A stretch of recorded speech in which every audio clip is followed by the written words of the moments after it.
Continuamos en Sin Fronteras. Como siempre les digo, el título del programa ya obedece a una casuística muy particular.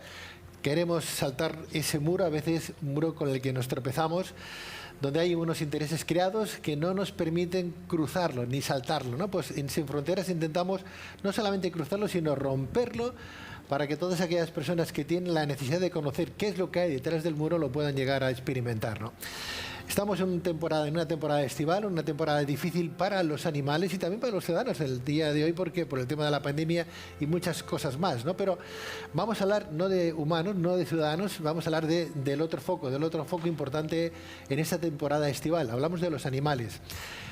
Tienen derechos, hay que respetarlos, hay que tener una cierta caridad, no solamente con el prójimo, sino también con todos los seres vivos. Y hoy vamos a hablar un poquito de esa defensa de los derechos de los animales, versus también al veganismo. Vamos a conocer un poquito qué significa ser vegano a día de hoy y qué significa querer hoy a los animales, ¿no? No humanizarlos, sino querer a los animales. Y lo vamos a hacer con Ariana López, como bien conocen ustedes, del despacho de Área Jurídica Global. Ariana, muy buenas noches. De nuevo. Muy buenas noches. Gracias por quedarte con nosotros. Bienvenida. Aquí a expresar mi opinión. Gracias.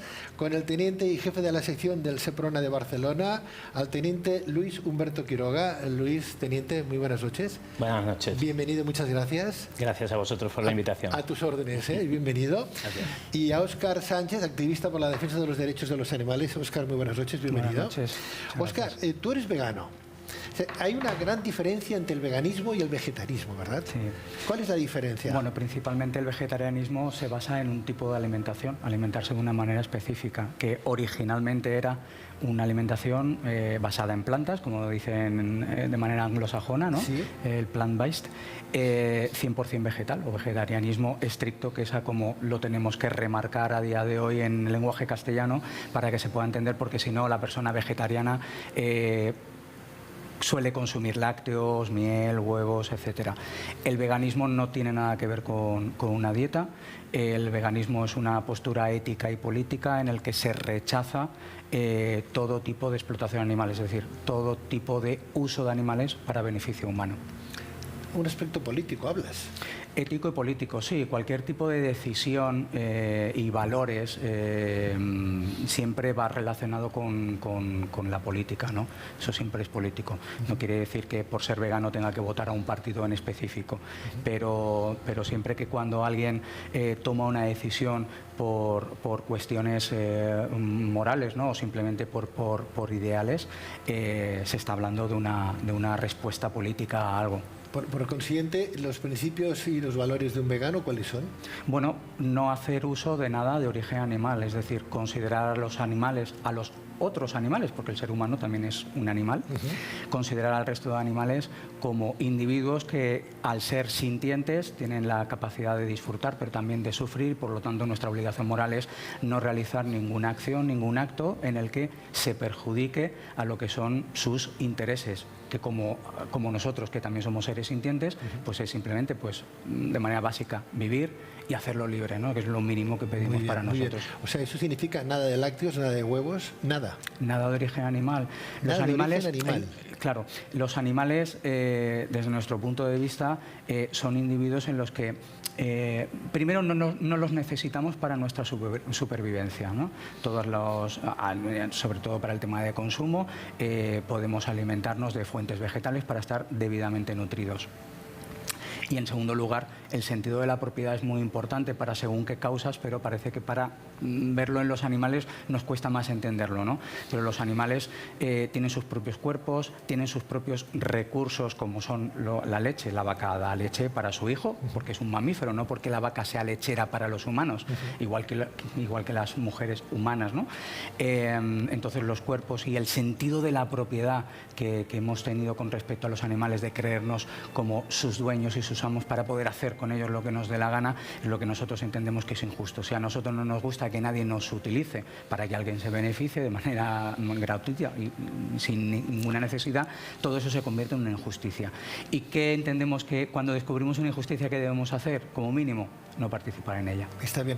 O sea que vuestra lucha entonces en favor de los derechos de los animales no solamente está más que justificada, según vuestro criterio, sino que además, ¿cuál es vuestro plan de acción? Por ejemplo, ¿qué hacéis como veganos, por ejemplo? Porque claro, Tendréis que defenderlos de alguna manera. ¿Qué hacéis? Bueno, yo como activista lo que siempre sugiero a una persona que se hace vegana porque se da cuenta, hace el clic y determina que puede cambiar sus hábitos para alinearlos con sus valores en su día a día, pues es hacer activismo, evidentemente. Activismo hay muchas formas de luchar, pero como cualquier otra causa, lo normal es salir a la calle y reivindicar, pues en este caso, unos derechos para unos individuos que por desgracia no pueden defenderse ni organizarse. Esa capacidad organizativa la tenemos nosotros y nosotros lo tenemos que hacer como una obligación moral en favor de los más débiles, ¿no? Cuando veis que alguien maltrata a un animal o cuando veis que hay tanto abandono, más de 200.000 animales abandonados cada año en España, ¿no? 200.000 animales son muchos animales abandonados, ¿no? Ahora nos van a corregir si los números son exactos, ¿no?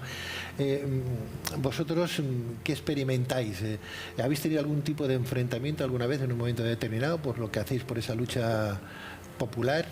Bueno, dentro del activismo como veganos que somos, pues evidentemente el mascotismo, que es lo que genera sobre todo el abandono de muchos animales en época posteriores a Navidad o sobre todo en verano, pues evidentemente es muy dañino. Pero me gusta, Pedro, que hayas puesto un dato tan importante como es esos 200 y pico mil perros y gatos que se suelen abandonar al año. No sé si Humberto tiene otro dato, pero por ahí va la cosa. Pero fíjate que estamos hablando que solo para consumo el número de individuos que matamos al año en todo el mundo son de casi 3 billones con B de Barcelona al año. Entonces, si nos escandalizamos por una cuestión concreta que son con un número de 200.000 individuos, que está fatal, evidentemente, pongámonos en la piel de esos 3 billones de animales que, según datos oficiales, nos comemos sin necesidad de tener ni que esclavizarlos ni que matarlos para nosotros sobrevivir. Ariana, tú no eres vegana.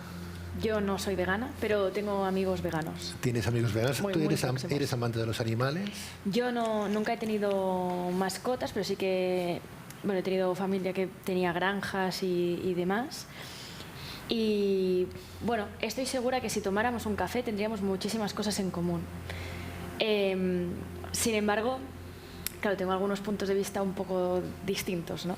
Por ejemplo, cuando hablabas de la alimentación, mis amigos veganos se toman vitaminas y suplementos alimenticios porque entiendo que la carne, obviamente no en el exceso ni haciendo las barbaridades que se están haciendo actualmente, especialmente en toda la industria cárnica y la contaminación que genera, es importante también, ¿no?, para nuestro organismo. Nos da una serie de defensas que después también podemos utilizar y que son necesarias también para nuestra salud. Creo que se podría mejorar el sistema que hay ahora, indiscutiblemente, pero no en el extremo de como carne todos los días o todas las horas, ni en el extremo de no llego a comer carne. O sea, creo que pueden existir posturas intermedias. Pero eso lo vemos también en la alimentación. Ariana, por ejemplo, en los supermercados vemos que lo que no se consume en 2 o 3 días se ha matado una vaca o se han matado cientos de vacas, ¿no? Y al cabo de 3 días la comida se tira. La gente también se muere de hambre y no llega a esta comida que después se desperdicia. Qué pena. Es una pena. Yo soy muy defensora de los derechos, vengo aquí siempre que me invitan a hablar de ellos y obviamente defiendo los derechos de las personas y ojalá todos tuviéramos la conciencia de también defender lo de los animales, que los defiendo, ¿eh? Pero antes creo que también hay muchas personas sin derecho y al final pues creo que, no sé, el pobre niño que trabaja desde los 3 años y no tiene un euro o muere muchísima gente en fábricas, no en países tercermundistas, también aquí en Europa o en países del primer mundo, deberíamos proteger, desde mi punto de vista, primero a todos estos derechos que no se garantizan y a partir de allí ojalá tener todos una conciencia social mejor, pero creo que hay gente mala para todo, no solo para los animales. Claro.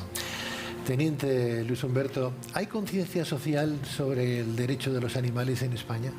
Sí, hay una conciencia elevada, sobre todo yo puedo hablar de donde presto servicio, que es aquí en la provincia de Barcelona, y la verdad es que la conciencia que hay en defensa de los derechos de los animales es muy elevada. Sí es cierto que es más orientado a los animales de compañía, como integrantes de la unidad familiar, como si fuera un miembro más de la familia. La postura de defensa de los animales de abasto, que nosotros les llamamos, de granja, no es tan mayoritaria. Cualquier persona aquí en Barcelona que le hablas de un perro, un gato, un hurón, en general un animal de compañía, su postura de defensa es como si fuera un niño prácticamente, como si fuera una persona. No así con los animales de granja, es distinto, la visión es distinta. La visión es distinta. Antes hablábamos de un número indeterminado porque es difícil de controlar, ¿no? De animales abandonados cada año, sobre todo en esta temporada, bueno, durante todo el año, como bien hablaba Óscar, 200.000 animales abandonados al año, son muchos animales. Son muchísimos animales, pero no, yo también pienso que el problema principal no es el abandono de los animales, que es un problema muy grave, es el bienestar animal en general, ¿vale? O sea, la postura, digamos, de la mayoría de la población es que un animal tenga unas condiciones dignas, incluso cuando su finalidad última no es ser un integrante de la familia, sino servir como un producto al final. Digamos que tenga bienestar, que esté lo mejor posible dentro de su finalidad. Es una visión que socialmente yo creo que es mayoritaria ahora mismo. En el futuro puede ser que no, que cambie. Hoy, con los ojos de hoy, si miramos lo que pasaba hace 2000 años en Roma con los gladiadores, pues todos nos decimos cómo puede ser que la humanidad hiciese eso, permitiese eso. Pues no se sabe cómo va a evolucionar esto. Dentro de esa línea, teniente, en Cataluña, por ejemplo, se defienden más a los animales. Hablamos de las mascotas, por ejemplo, perros, gatos, que tenemos más en casa, aparte del animal de granja. ¿Se defiende más en Cataluña que en el resto de España? ¿Hay menos abandonos aquí que en el resto de España? ¿Hay más buen trato? ¿Hay menos denuncias? ¿Hay menos abandonos en Cataluña que en el resto de España? No puedo decir que haya menos. Lo que sí que hay es o lo que yo percibo subjetivamente, es una mayor concienciación. Ya no solo por el tema del abandono, sino por el maltrato. O sea, recibimos muchísimas llamadas y muchísimas comunicaciones cuando hay un ciudadano que está paseando por la montaña y ve que un animal está mal estabulado, en malas condiciones, no tiene agua, tiene un espacio limitado para vivir. Enseguida nos llama, nos manda un correo electrónico, se molesta. Esa sensibilidad sí que la hay. Se aprecia sobre todo cuando yo he trabajado en entornos urbanos o periurbanos, se observa mucho más esa sensibilización de la gente. Y el Seprona, en un momento determinado, si recibe una denuncia por parte de algún ciudadano que ve que el vecino está maltratando a su animal, ¿recibís muchas denuncias? Sí. ¿Sí? Recibimos muchas y abrimos la posibilidad, muchas veces la gente no quiere problemas con sus vecinos y abrimos la posibilidad de que sea una comunicación más que una denuncia. Que nosotros recibimos la información y actuamos de oficio, precisamente por esa vis que tenemos de neutralidad, de que no tenemos nada que ver con el vecindario, no hay problemas de fondo, de base, y la idea es que la gente se abra a denunciar esas situaciones, comunicando sin decir quién es y no tener problemas vecinales. La denuncia no aparece, o sea, la denuncia puede ser telefónicamente.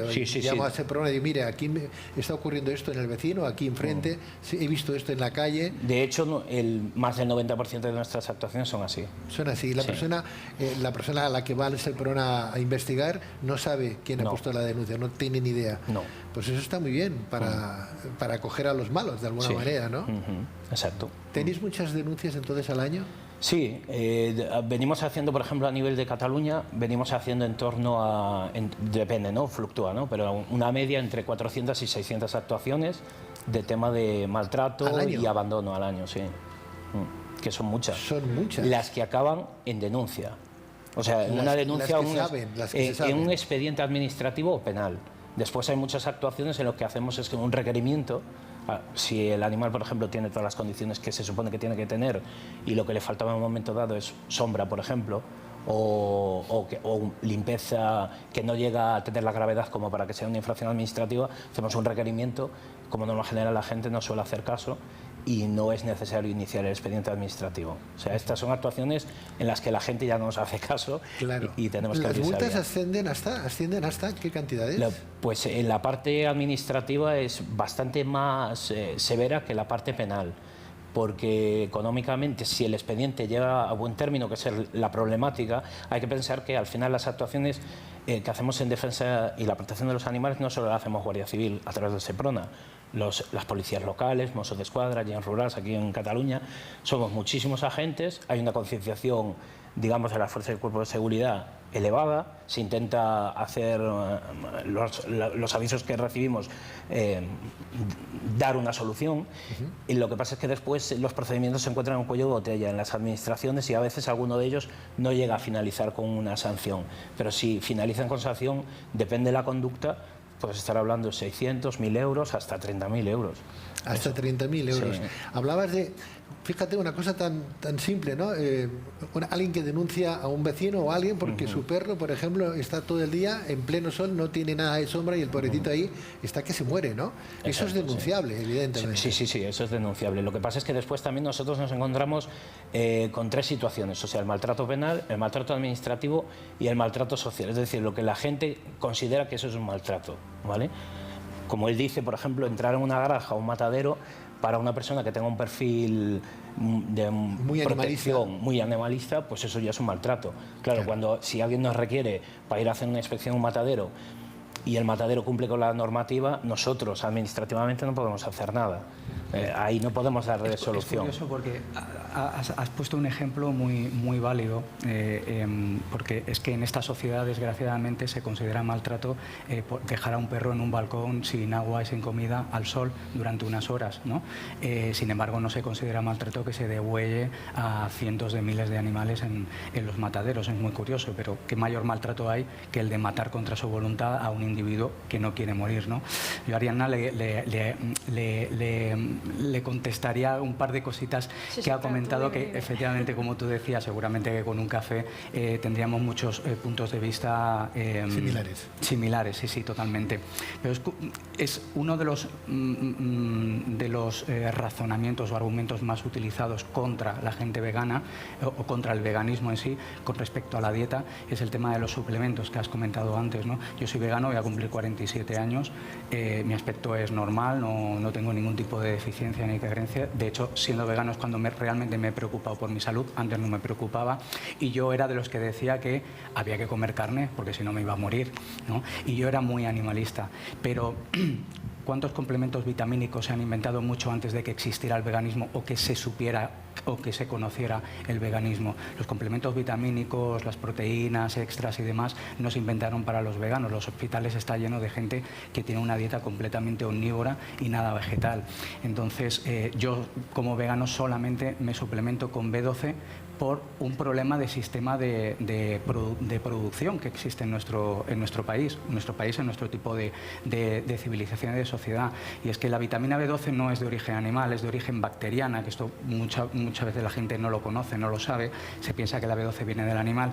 El animal ha consumido un pasto o unas hierbas en donde está esa bacteria y por lo tanto esa vitamina, y nosotros nos suplementamos a través de los animales de una vitamina que viene de la tierra. Si tuviéramos un huertecito en casa sin pesticidas y sin nada, pues tomaríamos esa B12 sin tener que utilizar suplementos. Para mí no es ningún tipo de inconveniente tomar una pastillita a la semana, una a la semana, para intentar evitar ver imágenes de mataderos, porque yo siempre digo lo mismo: si no nos gustan las imágenes de cómo mata un animal en el matadero, que creo que en esta mesa a nadie le gusta ver ese tipo de imágenes, si son desagradables para la vista, también deberían de ser también para el estómago, ¿no? Porque al final a todos nos gusta ver imágenes de los animales felices, jugueteando entre ellos y no gritando y chillando en un matadero, ¿no? Con bebés que están desesperados por salvar su vida.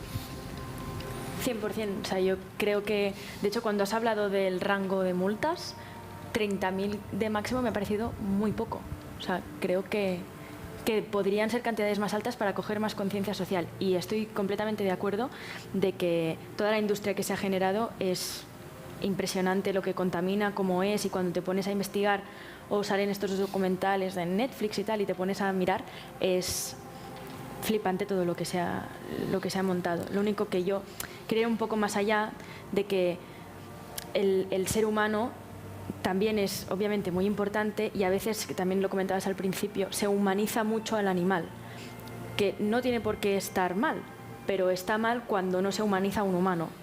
Entonces, esta frase creo que me la comentaste tú el día que te conocí, cuando tú ves por la calle a una persona coja y a un animal cojo y te da más pena el pollito creo que también hay un problema. ¿Por qué crees que hay un problema? Simplemente sientes una mayor empatía por quien crees que es más débil y que por sí solo no va a poder afrontar el problema que tiene. Al final debemos de tener como obligación moral el intentar ayudar a quien no puede por recursos propios sobrevivir o llevar una vida mínimamente digna. Por eso tenemos muchas veces más empatía con los animales no humanos que con los humanos. Estoy muy de acuerdo en que hay otras causas sociales y luchas sociales que son importantísimas y son fundamentales de afrontar y de sacar la bandera, las pancartas a la calle. Pero es que las luchas no tienen por qué ser incompatibles. Se pueden llevar diferentes causas. Se puede ser antiespecista, se puede ser feminista, se puede ser antirracista y todo puede ir, digamos, de una manera convergente, ¿no? Son luchas que, como digo, deben de ser por cuestiones éticas y morales completamente compatibles. Hablamos de los derechos de los animales hoy en Sin Fronteras con nuestros invitados, unos pequeños mensajes comerciales y volvemos inmediatamente con todos ustedes. ¿No llegas al pago de tu hipoteca o préstamos? Si aun vendiendo tu casa te queda una deuda importante, que sepas que existe una solución. Conoce tus derechos. Somos un equipo de abogados y financieros especialistas en la ley que protege al deudor. Miles de familias han conseguido cancelar sus deudas y han podido empezar desde cero. Clica en el enlace o llámanos gratis y en 5 minutos podrás saber si cumplen los requisitos de la ley de segunda oportunidad para cancelar tus deudas y poder empezar desde cero.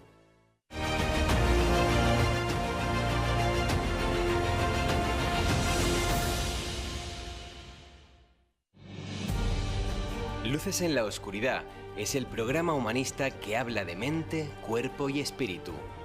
En nuestro afán por llegar a todas nuestras luciérnagas, hemos querido dar un paso importante y crear una nueva app para que puedas escucharnos desde y cuando quieras. Descargarla es muy sencillo. Solo tenéis que escribir Luces en la Oscuridad en vuestro Apple Store o bien en Google Play y podréis haceros con ella gratuitamente. Os esperamos en Luces en la Oscuridad.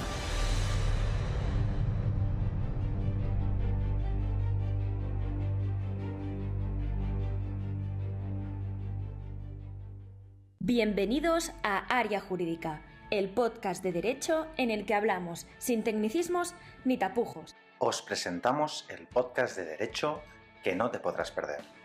Es muy sencillo encontrarlo. Busca en las principales plataformas Área Jurídica y podrás encontrar cada miércoles un nuevo episodio.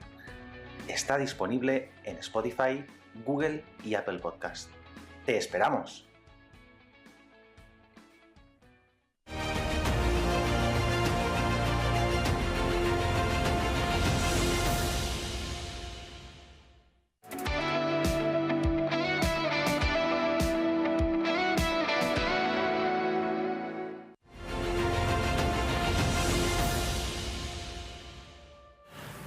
Continuamos en Sin Fronteras en esa defensa de los derechos de los animales. Estamos en un mes complicado, teniente, es las vacaciones, ¿no?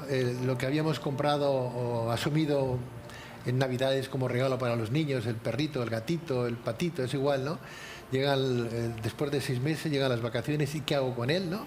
Y lo más fácil es abrir la puerta en una carretera, en una autopista y que se baje el perrito y lo ves ahí perdido, abandonado, ¿no?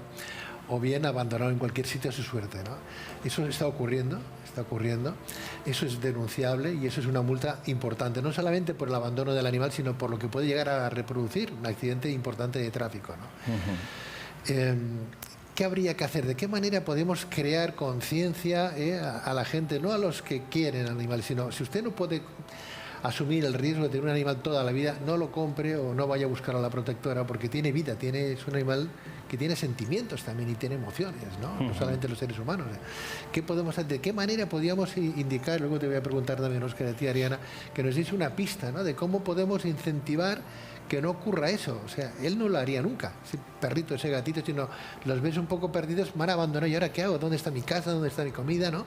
Hay que ponerse un poco, a lo mejor, empatizar con los animales para darse cuenta que sufren, ¿no? Nosotros a nivel institucional lo que intentamos hacer, aparte de en redes sociales, con campañas como Yo Sí Puedo Contarlo, que participan gente, bueno, conocida, famosa, parece que muchas veces que si el que te dice la recomendación o lo de sentido común es algún famoso, parece que cala más en la gente. Y intentamos valernos de esas estrategias de comunicación así masiva para que llegue al mayor número de gente posible. Y después, cuando nos contactan desde algún colegio, algún centro, también solemos hacer algún tipo de campaña con los niños, con los más pequeños, solemos llevar algún animal, un poco para concienciar y pensando que un animal no es un juguete, que es un ser sintiente y que bueno, pues es como cuando una familia tiene un niño. O sea, tú puedes tener claro que quieres tener un niño, pero los que hemos tenido hijos, cuando te viene, da mucho trabajo, no todos son alegrías. Claro. Entonces, eso la gente lo tiene que saber. Pues nos pasa en muchas ocasiones que ese perro o ese animal que entra en el hogar en diciembre no espera ni siquiera al verano, que a los 2 meses ya se quieren deshacer de él. Muchas veces la gente tampoco no sabe dónde recurrir. Aquí, por ejemplo, en Barcelona hay un montón de... A nada que pongas en Google cualquier... ¿Qué hago con un perro que no quiero? Te va a salir una asociación protectora que te pueda dar unas recomendaciones. Esto es una manera así un poco bruta de decirlo, ¿no? Sí, sí. Sobre todo, bueno, pensar eso, que los animales no son una mesita, no son una bicicleta, ni son un Lego, ni una PlayStation. O sea, que es un ser sintiente en todo su rango. Ariana. Bueno, yo pienso igual, sí, no, son seres, al final se les tiene que proteger y obviamente, también decías, las luchas pueden ir conjuntas. Sí, pero tristemente yo siempre me quejo del gobierno, pero es que es para quejarse, ¿no? Si todos sabemos cómo funciona más o menos el cambiar una ley. A mí me parece que todos estos trámites que al final se ponen en lista de espera podrían priorizarse reformas del Código Penal para las personas que no para los animales. Y al final son juntas que pueden ir conjuntas, pueden haber manifestaciones conjuntas, pero a la hora de la verdad, esto del punto de vista legal, al Congreso solo pueden llegar 3 peticiones. Y si hay una reforma legal será de 3 artículos, o se añadirán 2 bises, ya está. O sea, cuesta mucho hacer todo el recorrido de cambio legal como, desde mi punto de vista, priorizar derechos de animales que no de personas. No se acaba tampoco mucho de entender, ¿verdad? Porque hay muchos... El que vota también ama a los animales, ¿no? Bueno, se supone que en esta sociedad somos millones, ¿no? En España. Se supone que se ama a los animales, pero como me pasó a mí, como yo descubrí conmigo mismo, yo era un animalista que con 40 años descubrí que estaba amando a los animales o estaba defendiendo a los animales con la misma boca con la que me los comía, por lo tanto era una incongruencia total, ¿no? Yo vi un documental y me hice vegano automáticamente en ese momento porque dije, es que he sido una mentira conmigo mismo y sobre todo con los animales. Claro. Yo creo que hay una cosa que es muy importante con respecto a lo que llamamos mascotismo, que es a donde se produce este tipo de abandonos y demás, ¿no? Los animales no son productos y eso es lo que hay que tener el concepto claro como base, ¿no? Los animales son seres sintientes igual que nosotros, por lo tanto nadie tiene que desde un punto de vista ético y moral, nadie debería de comercializar con nuestros cuerpos y sobre todo con nuestras vidas y decidir por nuestras vidas. Si no lo queremos para nosotros, no deberíamos de quererlo tampoco para ellos, ¿no? Entonces, lo importante es no comprar, sino adoptar. Y entonces sí, llegaría realmente la consideración de tener un animal en casa como si fuera un hijo, como un miembro más de la familia. Un miembro no humano, pero sería un miembro más de la familia. Y no es lo mismo, evidentemente, explotar que adoptar. Cuando llevas un animal a casa es porque quieres protegerle, porque quieres dotarles y de darle cubrirle todas sus necesidades sin querer tú a cambio obtener ningún beneficio. Óscar, estamos viendo imágenes de un santuario, el santuario donde tú participas. Del hogar, sí, del hogar, ¿no? Animal Sanctuary, sí. Vemos en YouTube pues a veces vídeos preciosos de animales que vienen a saludar al dueño, ¿no? Todo tipo de animales, ¿no? Que expresan su cariño. Les llamamos por su nombre, viene una gallina, está a 20 metros, le llamamos por su nombre, viene corriendo. Es lo primero que hacemos en los santuarios, es ponerle nombre al animal para darle personalidad, para que se considere una persona. Para nosotros este es Félix. ¿Qué le pasó a este animalito? Bueno, pues Félix, su historia es muy bonita. Dentro de las circunstancias. Era un carnero, estaba utilizado como semental. y unos perros fueron a atacar a las ovejas con las que él le obligaban a tener relación. Él consideraba que esas ovejas eran su familia y fue a defenderlas, y los perros pues se fueron a por él. Le hicieron algunos arranques, mordidas, desgarro anal, etcétera. Fue bastante complicado y el pobre pues se intentó, pero no se consiguió del todo que pudiera andar. Pero sí, lo importante en los santuarios es eso, ¿no? Se rescatan animales en donde se le da acogida hasta el fin de sus días, que mueren de viejos, y sobre todo, y lo más importante, los consideramos personas, son individuos sintientes, por lo tanto tienen sus propios intereses. Cuando tienen frío quieren tomar el sol, cuando tienen calor se quieren poner a la sombra o que se les bañe con la manguera, tienen sus charquitos, quieren jugar, quieren estar con sus familiares, quieren estar con sus amigos, y da igual que sea perro, gato, que sea un cerdo. River, que lo encontramos en la orilla de un río, completamente parapléjico, ahora corre y anda por el santuario. Le hicimos una intervención quirúrgica. Los consideramos a todos como iguales. Al sentir pueden sufrir, y por lo tanto nuestra obligación moral es intentar ayudarlas a que puedan tener una vida lo más digna posible y que mueran de viejitos, y sobre todo sin verlos como unos objetos en donde nosotros nos podamos beneficiar de ello. Si pensamos siempre en el humano por encima del no humano, estamos siendo especistas, que es igual que si fuéramos machistas o racistas. Es un tipo de discriminación en donde pone al ser humano por encima del resto de especies. ¿Dónde tenéis el santuario? El Hogar Animal Santuario está en la zona norte de la provincia de Barcelona. Está en la comarca, cerca de Vic. ¿Se puede visitar? Se puede visitar previo acuerdo, porque ahora mismo están las instalaciones en medio de reformas para adecuar lo máximo posible. ¿Se llama el santuario? El Hogar Animal Santuario. ¿El Hogar? El Hogar Animal Santuario. Animal Santuario. Qué cosas más bonitas. Uno ve esto y desde luego, ¿cómo no? No, sí, está totalmente. Creo que hoy, tristemente, porque ojalá llegáramos a una sociedad idílica, pero me parece que es un poco utópica. Creo que, al menos ahora, que soy muy joven, me queda mucha vida para concienciarme, pero soy especista. Creo que lo soy, porque yo tengo abuelos que tienen cáncer y están en listas de espera y no pueden tener intervenciones quirúrgicas, y las tiene un animal que me parece bien que las tenga, pero no las tiene mi abuelo. La tiene un animal en un hospital veterinario, ¿eh? Sí, está claro, pero por eso que sí, que pienso antes en las personas que... No pienses que en el clínic han dejado operar a un humano, porque eso seguro, hemos ido a llevar un cerdo. Pero quizás el ingeniero que ha diseñado las patas biónicas para el cerdo, pues podría haber diseñado un brazo para una persona humana, desde mi punto de vista. ¿Y no crees que el ser humano tiene suficientes recursos y conocimientos a día de hoy como para poder seguir avanzando para los humanos, pero sin dejar de lado al resto de habitantes del planeta?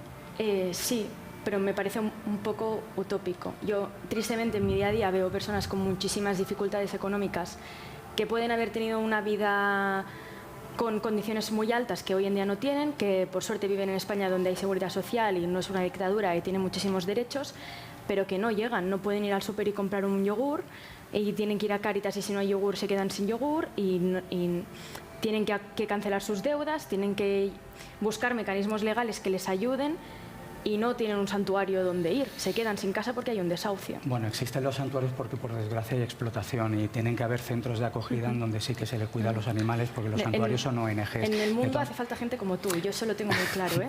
Gracias. De todas maneras, sobre la utopía, a Martin Luther King también se lo decían, y al final lo consiguió. Y a las 13 Rosas, por ejemplo, para que tú puedas tener un trabajo, no sea mal visto que tú trabajes como mujer y sobre todo puedas ir a votar, también le decían que sus ideales eran utópicos. Lo sé, pero existen muchos países donde las mujeres no votan, son castigadas, son martirizadas, y ahí va mi rosa. Y por eso podemos luchar por todas esas injusticias para tener un mundo más justo y mucho plural, mejor, como lo estamos teniendo en Sin Fronteras. Teniente, hablábamos y hacíamos la diferenciación entre el animal que vive en casa, ¿no? Que tenemos en que sí, el perro, gatito es igual, con los animales de granja.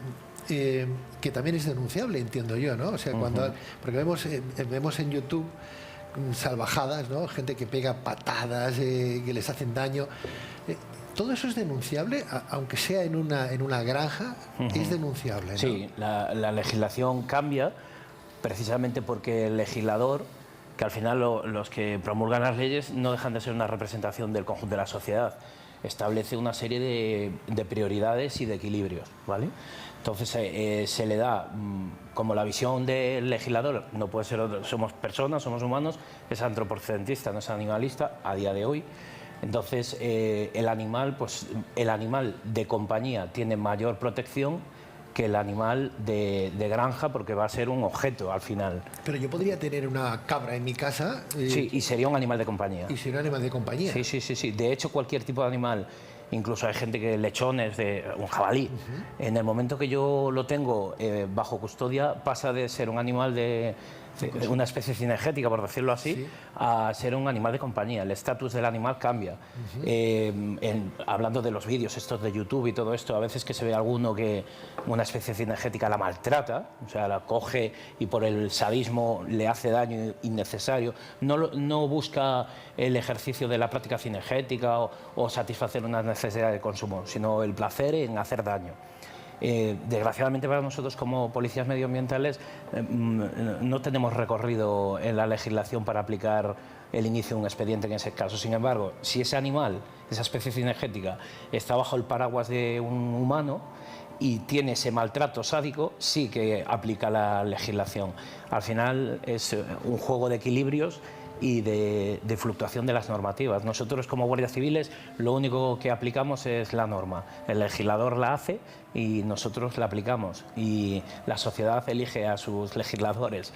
Entonces, a mí particularmente no me parece correcto eso, ¿no? Porque veíamos, por ejemplo, un vídeo en YouTube donde un jabalí intenta salir de un acantilado que quería salir, pasaban unos excursionistas y le pegaron patadas para que no pudiera apoyarse y se cayera al abismo, ¿no? Eso estaría denunciable, en este caso no. Esta gente se libró porque no era, el jabalí no pertenecía a un núcleo familiar, ¿no? Porque es una especie cinegética en este caso. De todas maneras, tenemos una visión de lo que se suele decir de sociedad líquida. En muchas ocasiones, con el tema de jabalíes aquí en Barcelona y en el entorno, nos pasa que activan a distintos cuerpos policiales porque entra un jabalí adulto, por ejemplo, en una zona de jardines y demás, y hay un cierto riesgo a lo mejor para algún niño, ¿vale? Entonces nos piden que se reconduzca el animal y que se introduzca al medio. Lo que se hace en estas ocasiones, muchas veces por control de la población, es que se saca delante de la gente, se utiliza por ejemplo un fusil anestésico, pero después ese animal, por procedimientos que tienen los propios ayuntamientos, se eutanasia. Y eso no sale porque a la sociedad ya no le interesa.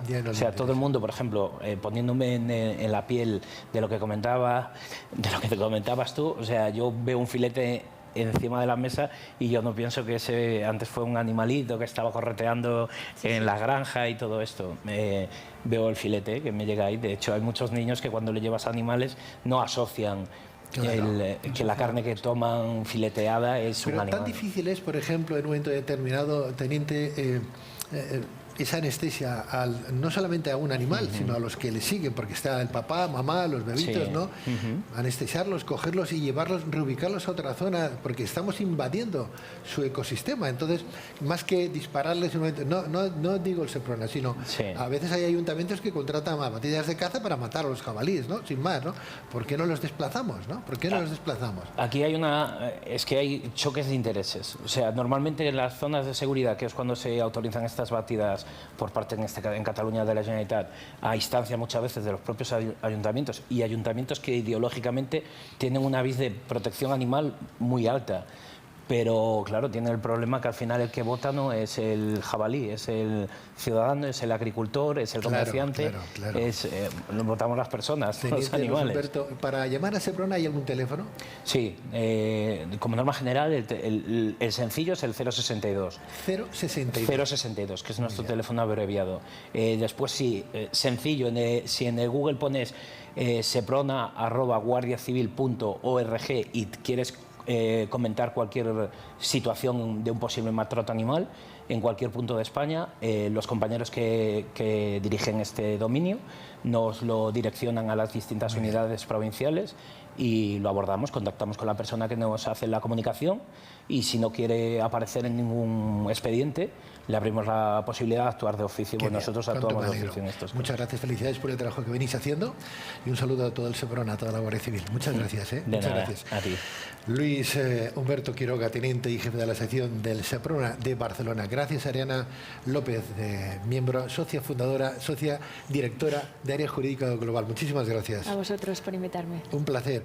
Y gracias a Óscar Sánchez, activista por la defensa de los derechos animales y un colaborador estupendo como socio fundador también de este santuario, ¿verdad? Bueno, como socio colaborador, no fundador, no. Ya me hubiera gustado, pero bueno, llegué un poquito más tarde. Felicidades, que vaya todo bien, Óscar. Muchas gracias por tu trabajo. Buen verano. Igualmente. Nosotros nos despedimos, volveremos la semana que viene, si Dios quiere, en este mismo punto de su cadena televisiva. Gracias por estar en Sin Fronteras, que tengan ustedes una excelente semana. Adiós, muy buenas noches.